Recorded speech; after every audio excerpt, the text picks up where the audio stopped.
Si je vous dis piste d'athlétisme, la première image qui vous vient en tête, ce sont probablement ces cercles couleur rouge ocre, qui nous ont bien fait suer lors des cours de PS du collège. Eh bien, aux Jeux Olympiques de Paris de cette année, elle sera violette. Un choix en premier lieu esthétique selon les organisateurs, mais aussi parce que les teintes de violet choisies permettraient d'avoir de beaux contrastes pour les images télévisuelles. L'annonce a suscité de nombreuses réactions sur la toile chinoise. Une piste d'athlétisme couleur taro, a écrit un internaute. En effet, le taro qu'on retrouve dans beaucoup de desserts et boissons sucrées en Chine est généralement violet. Couleur lavande de Provence. On peut dire que les champs de lavande français sont une attraction touristique très populaire auprès des Chinois.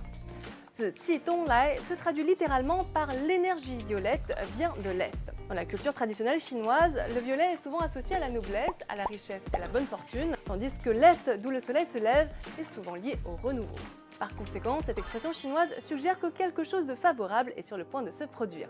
On peut aussi rappeler que la cité interdite était autrefois appelée Zijingcheng, qui se traduit littéralement par cité interdite violette en chinois, pas pour la couleur du palais, mais parce que le violet représentait le pouvoir impérial, par association avec l'étoile polaire que les Chinois considéraient comme étant au centre des cieux et de couleur violette. Ainsi, le nom cité interdite violette exprimait l'idée d'un complexe palatial interdit et exclusif où résidait le pouvoir impérial.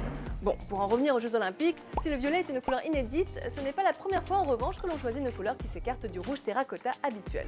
Rappelez-vous, lors des Jeux Olympiques de Rio en 2016, la piste d'athlétisme était bleue.